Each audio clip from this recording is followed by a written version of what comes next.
El nombre de esta predicación es El peligro del legalismo. El peligro del legalismo. Daremos lectura al texto mencionado, entonces, Lucas 18, del 9 al 14, en el nombre del Señor. Dice: dijo también Jesús esta parábola a unos que confiaban en sí mismos como justos y despreciaban a los demás. Dos hombres subieron al templo a orar, uno era fariseo y el otro recaudador de impuestos. El fariseo, puesto en pie, oraba para sí de esta manera: Dios, te doy gracias porque no soy como los demás hombres, estafadores, injustos, adúlteros, ni aun como este recaudador de impuestos. Yo ayuno 2 veces por semana, doy el diezmo de todo lo que gano. Pero el recaudador de impuestos, de pie y a cierta distancia, no quería ni siquiera alzar los ojos al cielo, sino que se golpeaba el pecho diciendo: Dios, ten misericordia de mí, pecador. Les digo que éste descendió a su casa justificado, pero aquel no. Porque todo aquel que se engrandece será humillado, pero el que se humilla será engrandecido.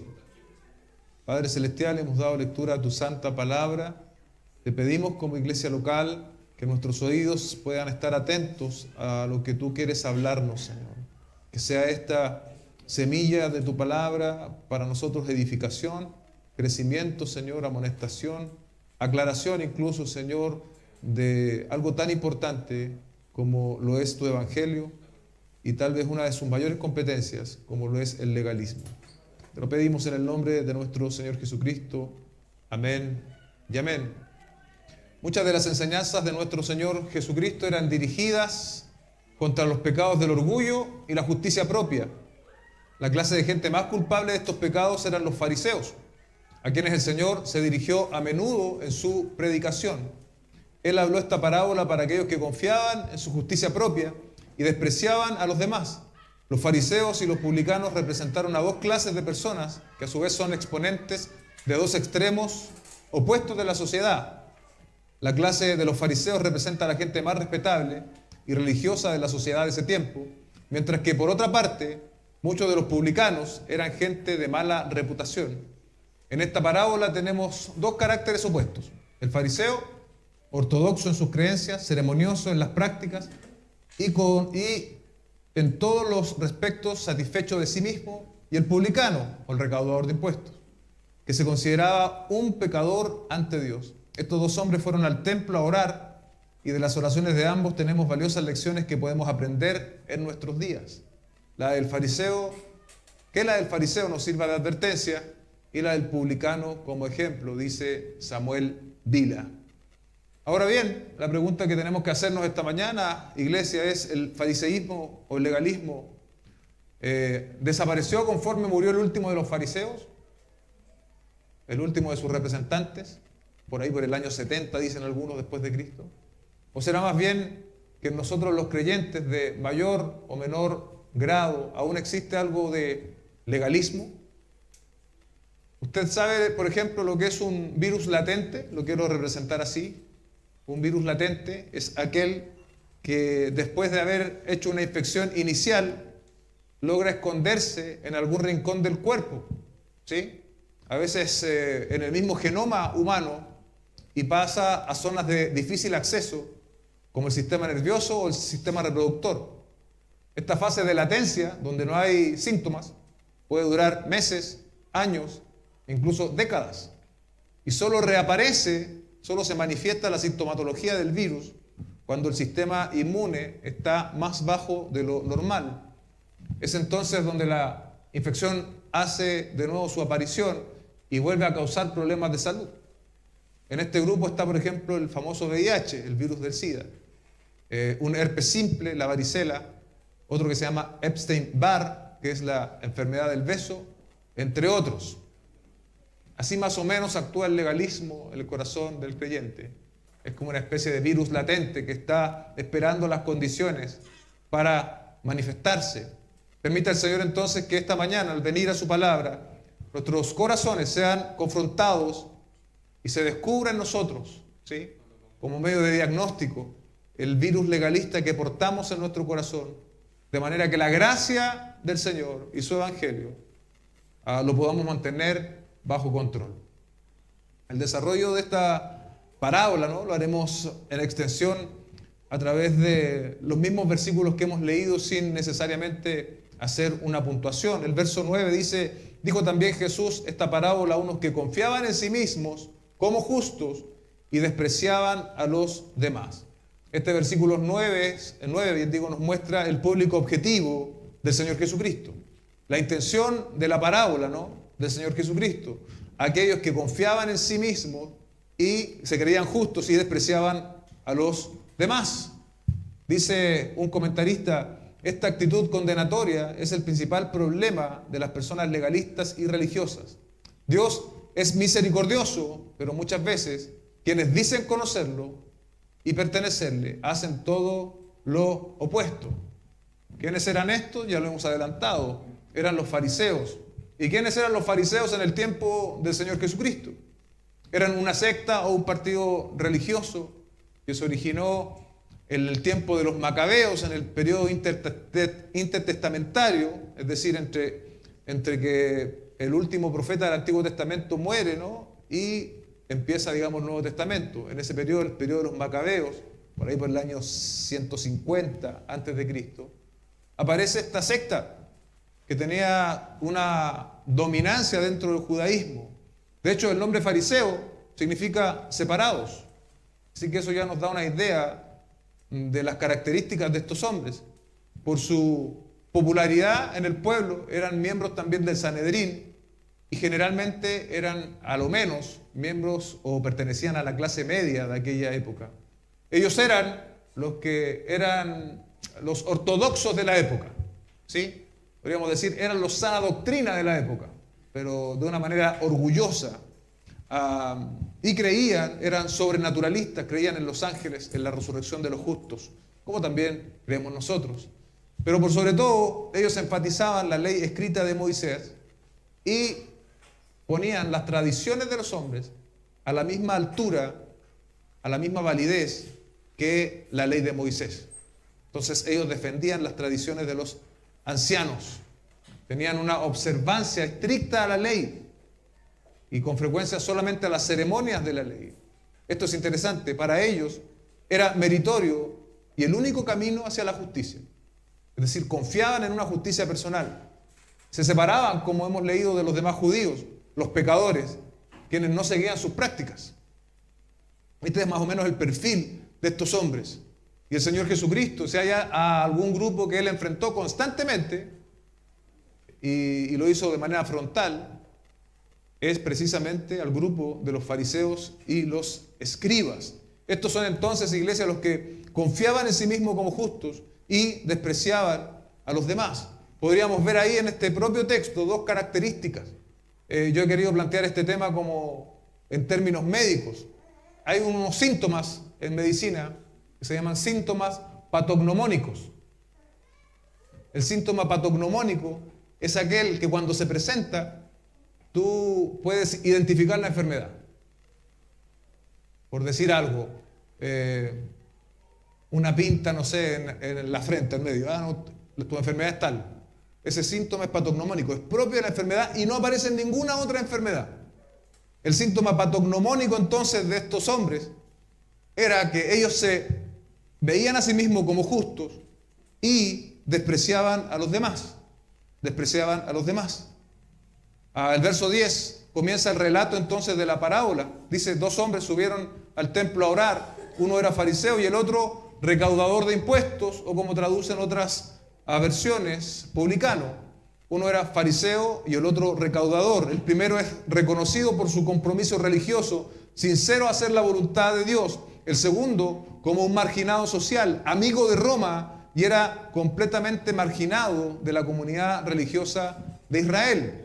Los fariseos entonces, iglesia, como hemos dicho hasta este punto, eran hombres religiosos, eran hombres respetados, estaban a la vanguardia de la teología y exhibían vidas justas delante de los hombres, que a sus propios ojos llenaban todo el estándar, incluso a los ojos de muchos hombres, pero no a los ojos de Dios.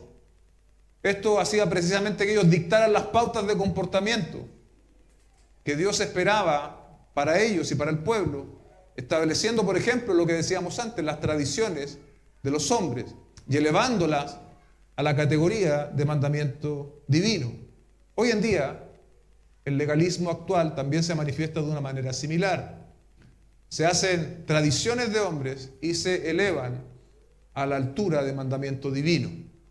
Entonces, esa también es una característica particular del legalismo. Observemos el comportamiento que exhibe el fariseo en los versos 11 y 12. El fariseo puesto en pie oraba para sí de esta manera: Dios, te doy gracias porque no soy como los demás hombres, estafadores, injustos, adúlteros, ni aun como este recaudador de impuestos. Yo ayuno 2 veces por semana, doy el diezmo de todo lo que gano. Es particular la oración del fariseo, ¿no? Se oye como su propio corazón hablando y hablando de sus prioridades. Cuando tú oyes a un hombre orar, a una mujer orar, puedes saber lo que hay en su corazón. Cuando vemos esta oración, cuando leemos esta oración, podemos conocer lo que había en el fariseo de la parábola. Dice que oraba para sí, de esta manera. Lo primero, ¿no? Oraba para sí. Oraba para sí, y eso queda claro en el relato. Y es que si bien el hombre se dirigía a Dios, él lo que en verdad quería era exponer su gran rendimiento religioso. El fariseo se engañaba en cuanto a la oración, porque oraba consigo mismo y le decía a Dios y a los que alcanzaban a oír, dice Warren Wiersbe, lo bueno que era. Ese era el propósito de su oración, dar a conocer lo bueno que él era. Los fariseos usaban la oración como medio de lograr reconocimiento público y no como un medio de glorificar a Dios. Eso es muy importante. El fariseo ocupa la oración, ocupa el servicio a Dios como un medio para lograr reconocimiento público, pero no para glorificar a Dios. Tengamos en mente el verso 9. Estos hombres confiaban en sí mismos como justos y despreciaban a los demás. Aquí vemos entonces un síntoma del virus legalista. Este sirve para engrandecerse a sí mismo. Este virus o esta persona que tiene este virus puede participar de la actividad de la iglesia, puede orar, puede cantar, puede predicar, puede barrer, puede visitar a los enfermos en necesidad. ¿Pero sabe por qué lo hace? Lo hace para ser reconocido. Lo hace para ser aplaudido. Pero no lo hace con el fin de glorificar al Señor. Y lo cierto, iglesia, es que nuestra carne disfruta el reconocimiento. Disfrutamos ser reconocidos. De allí la necesidad constante de ser expuestos a la verdad de Dios. Y en oración pedirle que Él examine nuestro corazón y las intenciones que hay en Él. Porque si nos está gustando el aplauso, si nos está gustando el reconocimiento, probablemente se están dando las condiciones en nuestro corazón para que este virus latente que cada uno de nosotros porta en su corazón del legalismo se manifieste. Observemos juntos el contenido de esta oración egocéntrica.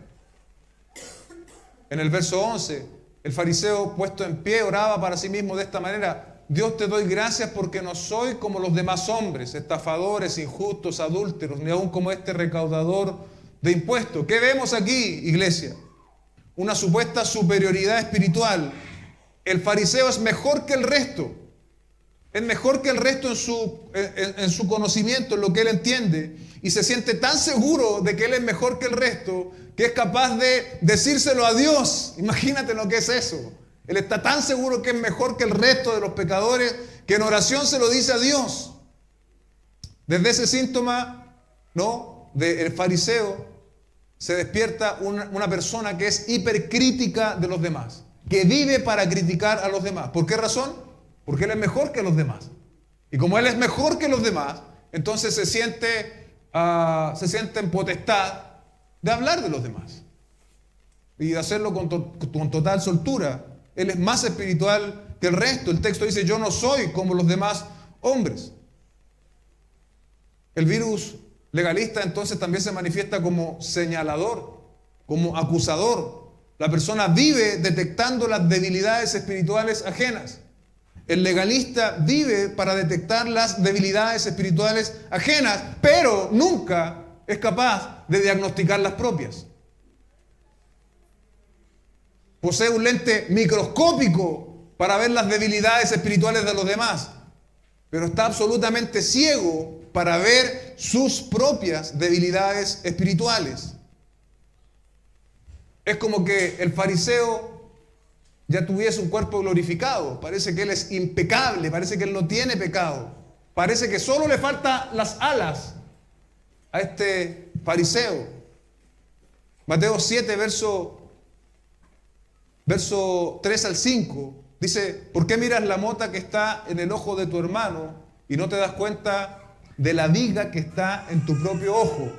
¿Entiende la figura, no? ¿Por qué miras la mota, ¿sí?, que está en el ojo de tu hermano y no sacas no te das cuenta de la viga que está en el propio? Tenemos que ocuparnos de las vigas propias, ¿sí? Antes de andar mirando la paja en el ojo ajeno, como traduce la Reina Valera.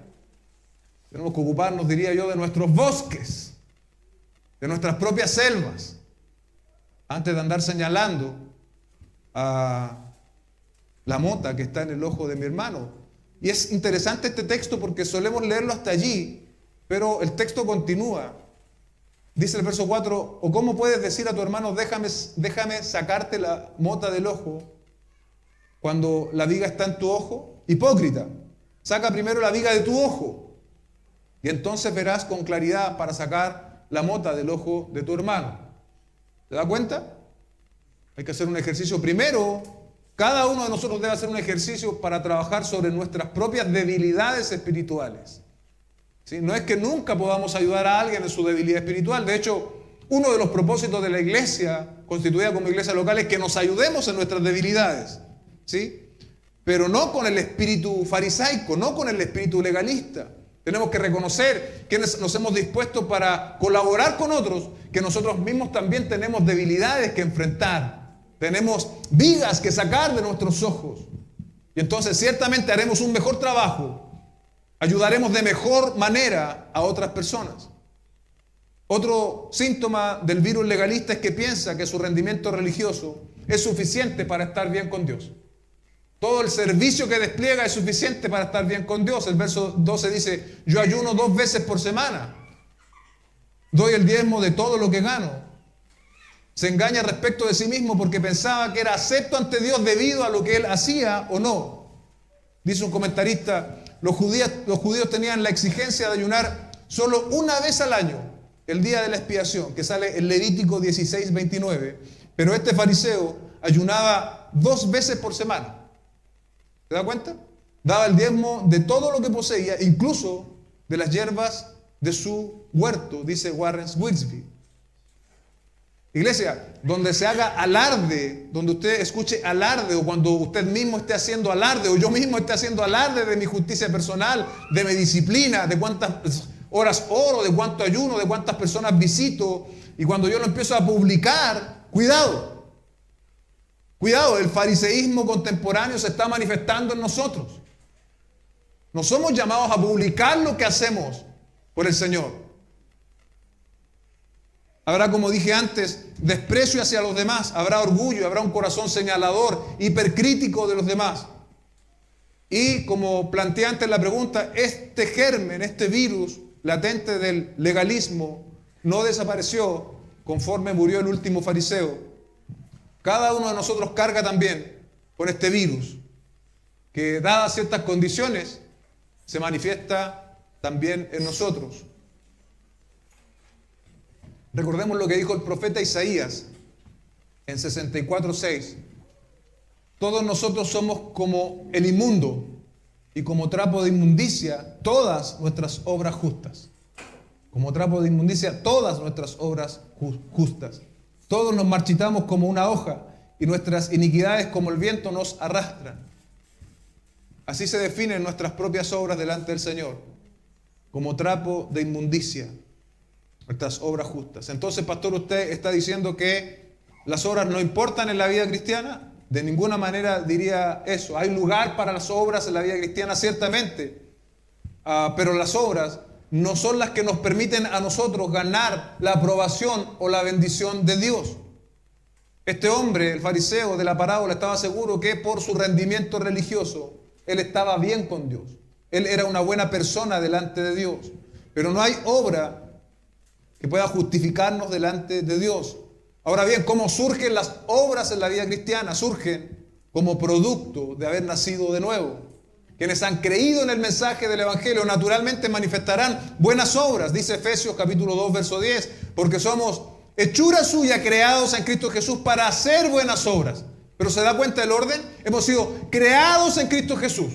Si no hemos sido creados en Cristo Jesús, no podemos, en consecuencia, hacer buenas obras, las cuales Dios preparó de antemano para que anduviéramos en ellas. Es decir, ni siquiera surgen de manera espontánea de nuestra bondad personal. El Señor las preparó de antemano. Ahora, ¿qué tenemos que hacer tú y yo, iglesia? Transitar las buenas obras, las cuales el Señor preparó. El pastor Sugel Michelén hace una pregunta: ¿cuál es la gran amenaza para el Evangelio de nuestros días? Y responde: algunos pensarían que son las persecuciones, otros el aumento de la inmoralidad, el avance del secularismo en nuestra sociedad occidental, otros pensarían el auge de las falsas sectas o incluso el avance del Islam en las naciones del occidente. Pero lo cierto es que la amenaza más seria para el Evangelio no proviene de fuera, sino de adentro. De hecho, se trata de un mal con el que todos debemos luchar constantemente en un grado o en otro. Mis hermanos, la peor amenaza para el Evangelio en tu vida, en la iglesia y en el mundo, no se halla afuera, se halla dentro, y es el legalismo. El Señor Jesucristo sabía esto, por eso sus mayores controversias fueron contra los escribas y los fariseos.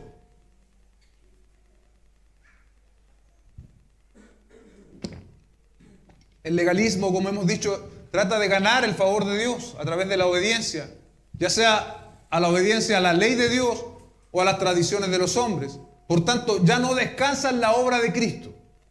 El legalista no descansa en la obra de Cristo, el legalista descansa en su propio rendimiento religioso, en lo que él es capaz de hacer.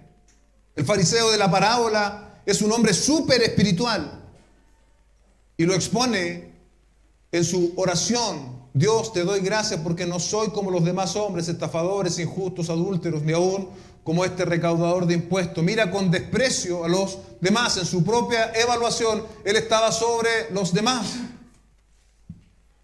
Y cada vez que nosotros reiteramos este patrón de pensamiento, de superioridad espiritual, entre comillas, estamos demostrando que aún existe fariseísmo en nuestros corazones. Y vemos lo que le daba certeza al fariseo de la parábola, ¿no? Sus ayunos 2 veces en la semana, su diezmo de todo lo que gana, su rendimiento religioso, su conformidad externa a la ley de Dios, la actividad religiosa, congregarse, leer la Biblia, orar, como decíamos antes, visitar, puede llegar a ser en nosotros no una muestra de la gracia, sino una muestra del fariseísmo que aún mora en nuestras vidas. Si hacemos cosas, iglesia, si servimos a Dios de alguna forma, para ponernos en la plataforma del súper espiritual, estamos siendo fariseos. La gran diferencia está en que las actividades que surgen en el Evangelio surgen desde el Evangelio mismo y de la gracia. He sido salvo por gracia y por lo tanto ahora yo voy a evidenciar esa gracia sirviendo a los demás, orando, ayunando, congregándome. Pero yo no creo que mis obras van a ser las que me justifiquen a mí. Tuve la bendición de llegar tempranamente a la iglesia, siendo niño. Yo recuerdo que yo tenía una costumbre, y mi costumbre era que yo contaba las asistencias mías al servicio. Íbamos harto a la iglesia en ese tiempo, y yo llevaba contaditas todos mis servicios, pero yo en mi niñez, adolescencia, pensaba que eso era lo que Dios esperaba de mí, que yo tuviese un buen performance religioso. Entonces yo llevaba ya contadas mis reuniones, he ido a tantas reuniones, y no faltaba nunca, la verdad.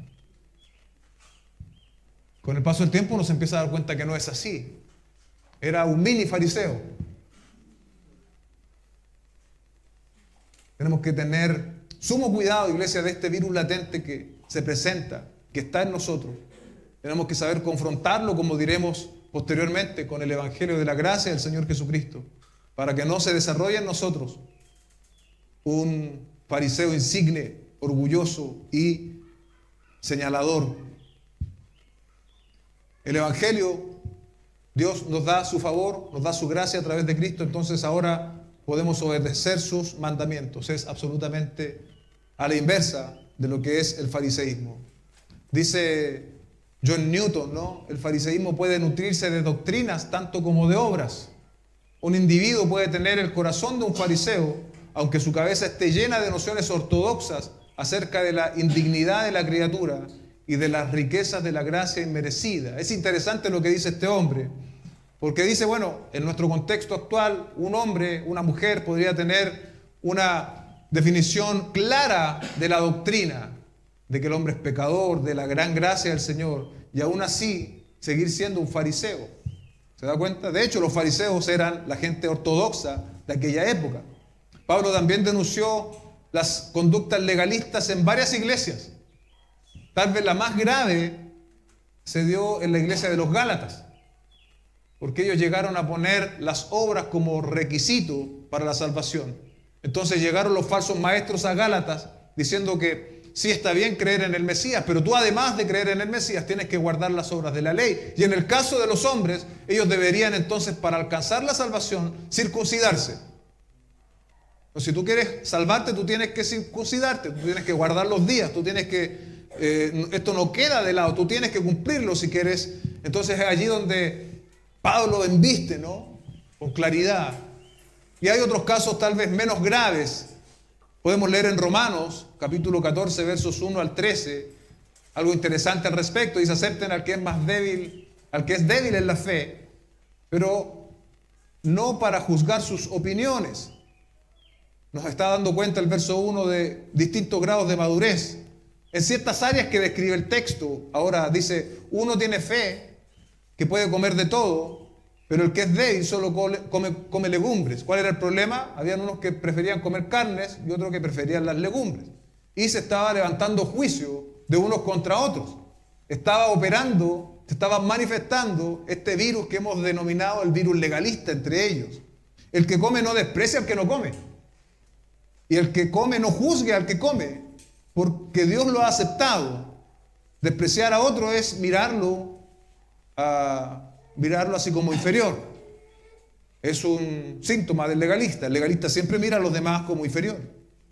Dice el verso 4, ¿quién eres tú para juzgar al criado de otro? Para su propio amo está en pie o cae.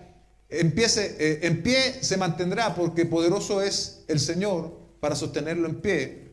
Es decir, hay cierto grado de madurez en la iglesia.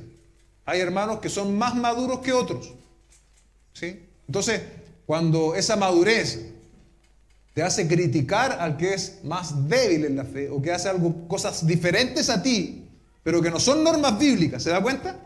No son normas bíblicas, son preferencias, donde la Biblia no ha establecido algo así como, sí, es así. Es el caso que se está estableciendo aquí. Y es el caso que nosotros podemos nombrar, por ejemplo, hoy día, cómo hace la iglesia su adoración. Hay iglesias que no tocan ningún instrumento, que solo se escuchan las voces. Hay iglesias que solo tocan piano.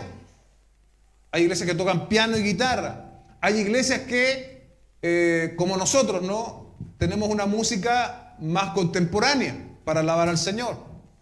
Ahora, el que toca solo piano no debe juzgarnos a nosotros que hemos decidido utilizar una música más contemporánea. Y si el Señor nos da la oportunidad el día de mañana poder volver a implementar los instrumentos, ¿por qué no? Aquí es un poco difícil, pero si Dios nos provee un lugar, eventualmente lo queremos hacer. Ahora, el que toca solo piano o el que no toca ningún instrumento no puede juzgar, en este caso a nosotros, que hemos decidido tomar una música más contemporánea, pero con contenido absolutamente escritural, bíblico. Ahora nosotros, como tenemos esta tendencia más moderna, vamos a criticar a los más antiguos, ¿no? Que tocan con piano, no se modernizan. No, hermano, no, hermano. Nosotros, si hemos escogido o si Dios nos ha guiado a través de nuestra historia como iglesia por esta senda, ¿no? de una música más contemporánea, no estamos nosotros para criticar a aquel que lo hace sin instrumentos, aquel que lo hace con un piano, porque son asuntos de preferencia, a veces denominacional, a veces hay una convicción doctrinal al respecto, bueno, pero es justamente lo que podemos aplicar a través de este pasaje. Ahora, en el verso 5 entra el asunto de los días, ¿no? Dice, uno juzga que un día es superior a otro, otro juzga iguales todos los días. Cada cual esté plenamente convencido según su propio sentir. Y aquí también hay diferencias. Hay quienes ven el día domingo como el día del Señor, y en ese día solo tú tienes que venir a la iglesia y el resto del día descansar. El día del Señor. O dedicarte al Señor por completo. Y hay otros que entendemos que en el día del Señor venimos a la iglesia, pero que también podemos hacer otro tipo de actividades familiares. ¿Sí? El texto está diciendo que yo no puedo juzgar a aquel que lo hace de manera más rígida, por decirlo así, y aquel que lo hace de manera más rígida no puede tampoco cuestionarme a mí, porque de nuevo, no son normas, sino que son preferencias. Verso 6, el que guarda cierto día, bueno, tú lo vas a hacer así, para el Señor lo guarda. El que come, para el Señor come, pues da gracias a Dios. Y el que no come, para el Señor se abstiene y da gracias al Señor. Es decir, ya sea que estemos en un lado o en otro, lo importante es que lo hagamos. ¿Para quién? Para el Señor. Tú puedes ser un rígido cumplidor del día del Señor, así como los fariseos, y estar pecando. O puedes tomarlo de manera más flexible y estar pecando. ¿Cuándo? Cuando no lo haces para el Señor. Porque vivimos delante de la presencia del Señor constantemente, iglesia. Vivimos delante del Señor constantemente. Nuestras vidas deben ser ofrecidas para glorificar entonces su nombre. Porque ninguno de vosotros, dice Pablo, vive para sí mismo y ninguno muere para sí mismo. Pues si vivimos para el Señor vivimos y si morimos para el Señor morimos. Por tanto, ya sea que vivamos o muramos, del Señor somos, porque para esto murió y resucitó para ser Señor tanto de los muertos como de los vivos. Pero tú, ¿por qué juzgas a tu hermano? Pregunta Pablo. O tú, ¿por qué desprecias a tu hermano? Porque todos finalmente compareceremos ante el tribunal de Dios. Hay uno que tiene justicia perfecta para juzgar. No eres tú y tampoco soy yo. Ese es el Señor y vamos a comparecer delante de Él. Verso 12, de modo que cada uno de nosotros dará a Dios cuenta de sí mismo. Hacer juicio de los días de reposo o de adoración sobre guardar o cómo tú guardas un día. Dios va a juzgar la intención del corazón, iglesia. Por tanto, ya no nos juzguemos los unos a los otros. No practiquemos el fariseísmo entre nosotros, sino más bien decían esto, no poner obstáculo o piedra de tropiezo al hermano. Es justo lo contrario que hace el fariseo, el legalista. El fariseo busca poner obstáculo, busca poner piedra de tropiezo. Nosotros debemos actuar de manera distinta. Debemos, más bien decían esto, no poner obstáculo o piedra de tropiezo al hermano. Aquí se ven las posiciones encontradas en la iglesia en Roma. Como decíamos antes, unos vegetarianos, otros probablemente más carnívoros. En Corinto ocurrió algo similar, pero respecto de las carnes sacrificadas a los ídolos. Esta carne sacrificada a los ídolos era más económica que el resto de las carnes. Y Pablo le dijo, bueno, come la carne sacrificada a los ídolos. En realidad los ídolos no son nada, siempre y cuando eso no dañe la conciencia de tu hermano más débil. Se da cuenta que lo que debe primar en la iglesia de Cristo es el amor. Muchas veces el legalista quiere acelerar el crecimiento del otro a través de reglas, a través de normas. No, pero es que tiene que crecer espiritualmente, tiene que desarrollarse. Tenemos que ponerle normas, tenemos que ponerle reglas a la gente. Las normas no hacen madurar ni crecer espiritualmente a nadie. Es la gracia del Señor, es el Espíritu Santo el que hace crecer y madurar a las personas, no las normas que nosotros levantemos en una iglesia. Debemos entonces, iglesia, distinguir en lo que es la norma bíblica y la preferencia personal. El fariseo ama las preferencias personales y las levanta al estatus de norma bíblica para señalar, para condenar, para sentirse superior. Y es muchas veces lo que nosotros también hacemos, iglesia, porque este virus también está en nosotros. Estamos cada uno de nosotros en distintos grados de madurez cristiana. Y los que son más maduros no están llamados a señalar a los más inmaduros sus adolescencias espirituales, sino a ayudarles, sino a guiarles, a fortalecerles, no a señalarles. No estamos exentos de tomar estas actitudes legalistas. El pastor Miguel Núñez hace un listado de las características del corazón legalista, que en la medida que nosotros maduramos, iglesia, debiesen ir desapareciendo. Él dice: ausencia de gracia a sí mismo y hacia los demás, dificultad para recibir perdón completo del Señor y también para poder perdonar a otros. Es ciego a sus propias faltas, tiene un lente microscópico para las faltas ajenas, para los pecados ajenos, pero para los propios tiene mucha dificultad para verlo, lo decíamos antes. Es orientado a la tarea. El fariseo es activista per se y es un denunciante condenatorio. Si otro no lo hace como él piensa que debe hacerse, lo condena. No lo anima para que lo haga de mejor manera, sino que lo califica como poco espiritual o como nada espiritual. Como he visto por ahí un predicador en internet chileno, un pastor, tratando de hijos del diablo a predicadores, porque no tiene la misma conciencia doctrinal respecto de ciertos puntos doctrinales. Entonces, para él, todos esos predicadores son hijos del demonio. Imagínense. Altamente crítico de los demás y de las circunstancias. Condenan a aquellas personas que no lo hacen sentir cómodo. Su estándar es válido. Yo lo haría así o yo no lo haría así. El fariseo levanta su estándar como la norma, lo hemos dicho, evalúa desde su criterio y no desde el criterio bíblico. Iglesia, tenemos que tener cuidado porque nosotros siempre estamos interpretando la Escritura. Y a veces en la interpretación de la Escritura nos podemos equivocar y levantar no un criterio bíblico, sino que levantar un criterio personal. Y hay que tener mucho cuidado porque la línea puede ser muy delgada. Su estándar es el válido, decíamos antes, ¿no?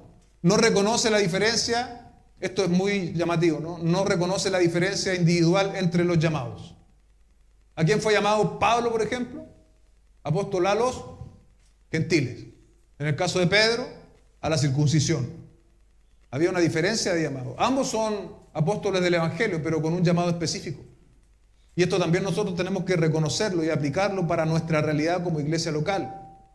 Muchos piensan que la iglesia sana doctrina solo luce de una forma. Tenemos que hacer todo igual a tal iglesia y ahí vamos a hacer sana doctrina. No, iglesia, tenemos que hacer las cosas conforme nosotros lo entendemos en la Escritura y aplicarlo a nuestra realidad. No podemos ponernos una camisa de una iglesia que lleva 30 o 40 años, porque ¿sabes qué va a pasar con esa camisa? Nos va a quedar grande por todos lados. Tenemos que ir avanzando en la medida que la gracia del Señor nos permite avanzar y crecer. Tenemos que reconocer y dar gracias por esa realidad. No quejarnos, no decir, oh, me gustaría ser como tal iglesia, que fuésemos como tal iglesia que tiene tantos pastores, que tiene tantos... Porque... Dé gracias por la realidad de gracia que el Señor le dio en su iglesia local y trabaje por ello. Tiremos esta carreta juntos. No atornillemos al revés, como decimos acá. Trabajemos juntos y demos gracias por lo que el Señor nos ha dado y comprometámonos firmemente. Hay llamados distintos y diferentes. No todos necesariamente tenemos que ser iguales. Hablando también de la realidad de la iglesia. Esto es interesante, lo dice también el pastor Miguel Núñez. Adoctrinamiento, diferenciarlo de la palabra del Señor. Dice él, hay cosas que yo puedo aprender que salen de una confesión. Pero estas que salen de una confesión no necesariamente se desprenden directamente de la palabra. Puede ser válido, pero no necesariamente aplicable mundialmente para todos los creyentes. ¿Sí? Le doy un ejemplo. El bautismo de los niños, que practica la iglesia presbiteriana. Ellos están absolutamente convencidos de eso. Pero eso se extrae también desde un razonamiento teológico y se expresa en una confesión. No es universal para todos los creyentes. No todos tenemos esa convicción. No todos, y bueno, y respetamos a la iglesia presbiteriana, gloria a Dios por ello, pero no todas las iglesias cristianas tenemos esa convicción. Octavo, está preocupado por lo trivial o lo pasajero, se ahoga en un grano de arroz, pero se traga el camello. Así es el fariseo. Aquí citar el ejemplo de Jonás, ¿no? Jonás criticó a Dios. ¿Sabe por qué Jonás se enojó con Dios? Por salvar a Nínive y por secar la planta que le cubría la cabeza. Se enojó por esas dos cosas. Se enojó con Dios por salvar a una ciudad completa. Y también porque Dios le había sacado la calabaza que le cubría su pelada. Dicen que era pelado este hombre. Se enojó. Así poniendo su vista en lo trivial, en lo pasajero. Se enojó por la calabaza y no se gozó por la salvación de los ninivitas. Así también opera el virus legalista. El segundo personaje de nuestra parábola, un aludido por el fariseo, ¿no? Un hombre pecador. Bueno, ¿y quién no lo es? Todos somos pecadores. Y quizás podríamos pensar aquí en dos categorías. El pecador que se engaña a sí mismo pensando que es bueno y el pecador que sabe que es pecador. ¿Sabe dónde tenemos que estar nosotros? Aquí. Pecador que sabe que es pecador, que sabe que es un pobre pecador, verso 13. Pero el recaudador de impuestos, de pie a cierta distancia, no quería ni siquiera alzar los ojos al cielo, sino que se golpeaba el pecho diciendo: Dios, ten piedad de mí. Los recaudadores de impuestos eran siervos del Imperio Romano para, como dice el mismo término, recolectar o recoger impuestos. Y en su cometido hacían cobros extras para quedarse con algo. Y eran personas judías, por eso los judíos los odiaban y eran considerados traidores a la patria, ¿no? Al servir al Imperio Romano. Se les ponía junto en la lista con los pecadores y las prostitutas. También está de pie, posiblemente se sabía y se sentía indigno este cobrador de impuestos, de tal manera que alzaba sus ojos al cielo y lograba articular: Dios, mira lo que dice, Dios, ten misericordia de mí, pecador. Y se golpeaba el pecho. Dice un comentarista, se golpeaba el pecho porque reconocía en dónde residía su mayor problema y clamaba a Dios misericordia. El publicano sabía la enormidad de sus pecados, pero el fariseo ignoraba lo que había en su propio corazón. El orgullo del fariseo lo condenó, pero la fe humilde del publicano lo salvó. Esto nos recuerda el caso del hijo pródigo y el hijo mayor, dice Warren Wiersbe. Qué triste, ¿no? Qué contraste. Aquí no hay orgullo del estándar alcanzado en la vida del publicano. No piensa que es merecedor de la bendición, como sí lo hace el legalista. No hay comparación con otros que son peores, porque él mismo sabe que él es un pecador. Solo hay humillación delante del Señor. Si ampliamos la perspectiva, iglesia, podríamos hablar aquí de alguien que ha sido alcanzado por el Evangelio. Cuando la obra de Cristo se hace patente en la vida de un ser humano, de un hombre, de una mujer, va a actuar de esta forma. Va a levantar, va a golpear su corazón, va a decir: Señor, ten misericordia de mí. Y es precisamente como nosotros debemos mantener a raya el virus legalista en nuestras vidas. Debemos recordarnos a diario el Evangelio. Debemos recordarnos a diario que somos personas pecadoras. Debemos recordarnos a diario y decirle al Señor: Señor, ten misericordia de mí, pecador. Cuando la gracia del Señor opera, ya no hay observaciones hacia terceros. Ya no se está pensando que hay otros que son peores que yo. Como que Dios me debiese oír más que a otros porque yo sirvo más o mejor. Cuando la gracia de Dios opera en una persona, está el trono de Dios, nuestro intercesor Jesucristo, y un pecador arrepentido clamando: Señor, ten misericordia de mí. No hay más. No hay más. No hay tiempo ni corazón para observar a otros que lo hacen peor. No hay tiempo ni razón para enorgullecerse, porque yo soy un vil pecador delante de la presencia del Señor, y sin la intermediación de Cristo no tengo ninguna posibilidad de acercarme al trono de la gracia del Señor. Recordemos las palabras del apóstol Pablo en 1 Timoteo 1:15, palabra fiel y digna de ser aceptada por todos. Cristo Jesús vino al mundo para salvar a los pecadores, entre los cuales yo soy el primero. ¿Cómo te ves tú delante del Señor? ¿Te ves como una persona justa, apta, destacable, orgullosa? Pablo se vio así, el hombre tal vez más trabajador del reino de los cielos en esta tierra, el más fructífero que ha pasado, tal vez, obviamente después de nuestro Señor Jesucristo, se vio así, entre los cuales yo soy el primero. El Señor vino a salvar pecadores, de los cuales yo soy el primero. Expulsemos de nuestra vida, denunciemos de nuestra vida, de nuestra iglesia, el orgullo religioso. No tiene espacio, iglesia. En la gracia del Señor no hay espacio para el orgullo, no hay espacio para el señalamiento, no hay espacio para eso. Porque todos nosotros somos hombres y mujeres pecadoras delante de la presencia de un Dios santo que nos ha alcanzado a través de Cristo Jesús. La única gloria le merece a Él. No es mis ayunos, no es mi oración, no es lo que yo he servido. La única gloria es de Cristo. Dice el verso 14, les digo que este descendió a casa justificado, pero aquel no.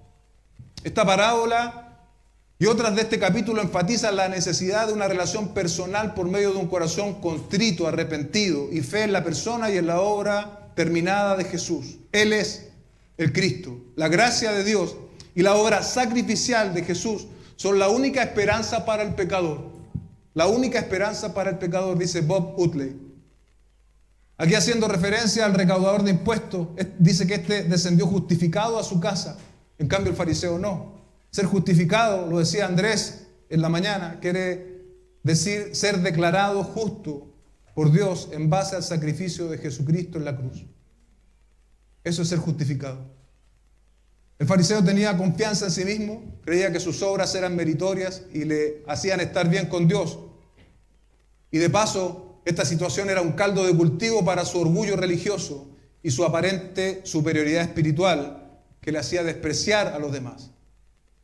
Si este fuese un caso médico y nosotros los pacientes, iglesia, haríamos bien en reconocer estos síntomas legalistas, pues ellos cuentan o aparecen en determinadas situaciones en nuestras propias vidas. Como dijimos antes, el virus del legalismo está latente en nuestros corazones, esperando las condiciones para manifestarse.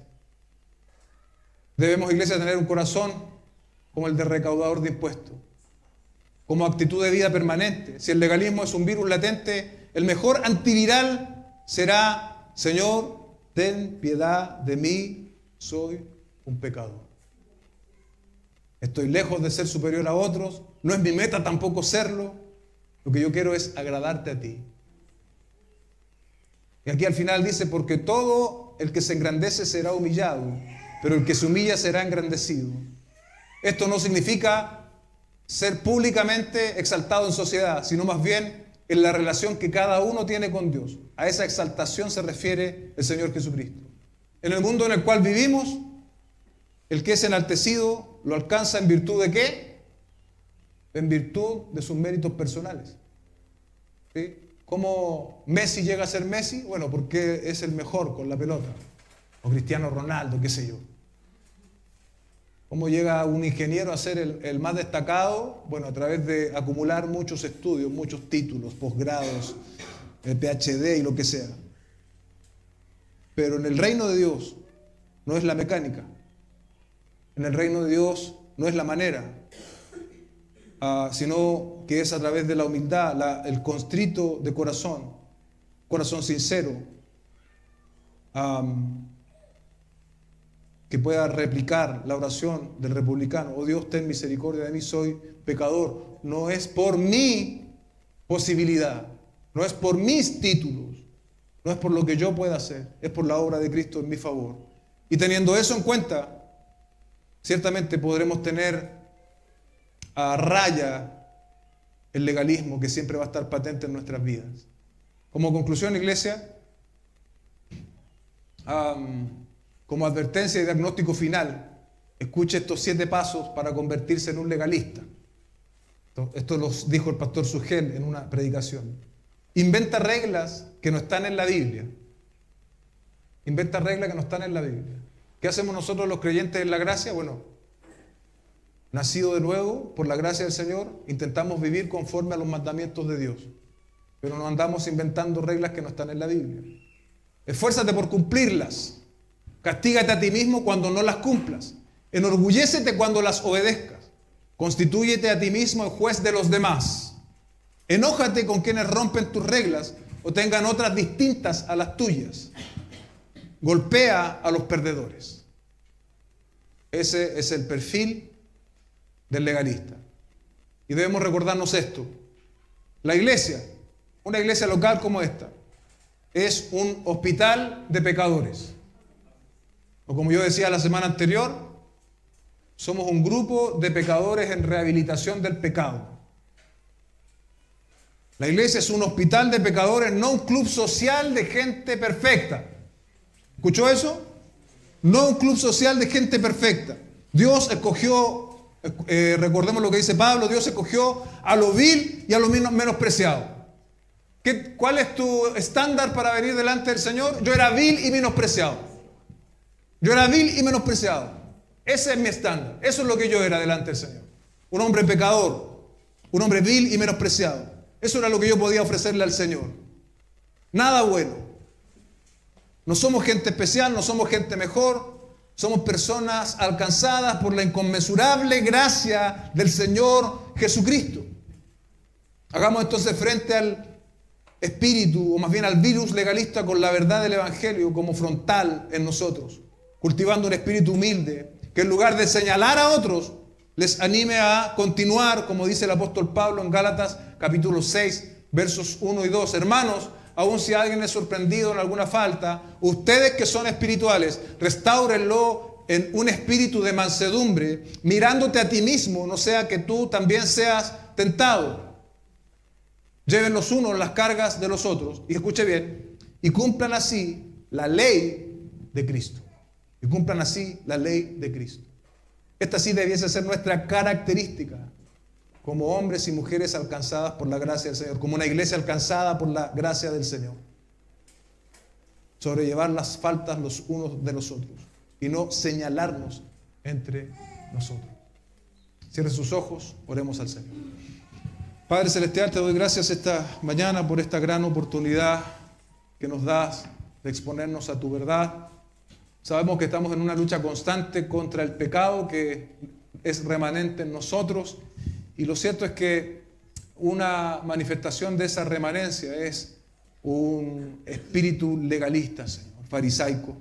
Ayúdanos, Señor, a mantenerlo a raya, Señor. Ayúdanos a poder ponerle freno cada vez que éste se presente en nuestras vidas, Señor. Cada vez que empecemos a enjuiciar actitudes de otros, Señor. Cada vez que nos sintamos con superioridad espiritual, Señor, o haya orgullo en nuestro corazón. Cada vez que pensemos que por nuestra actividad o por nuestra fidelidad a ti nos merecemos algo, Señor. Recuérdanos que el camino de Dios, el camino del cristiano comenzó a través de la gracia, va a continuar a través de la gracia y terminará a través de la gracia, porque no hay ningún mérito, no hay ningún acto, ninguna obra que yo pueda ofrecer para reconciliarme delante de un Dios santo, sino la sola obra de Jesucristo en la cruz del Calvario a favor de viles pecadores, como somos cada uno de nosotros, Señor. Solo a ti la gloria, solo a ti la alabanza, Señor. A nosotros tu misericordia y tu gracia, Señor. Muchas gracias por alcanzarnos a través de Cristo, porque si no fuese así, nosotros no estaríamos mejor que ese fariseo de la parábola, Señor. Solo tu gracia es la que obra en nosotros desde el comienzo hasta el fin de nuestras vidas. Te damos gracias en Cristo Jesús, nuestro Señor. Amén y amén.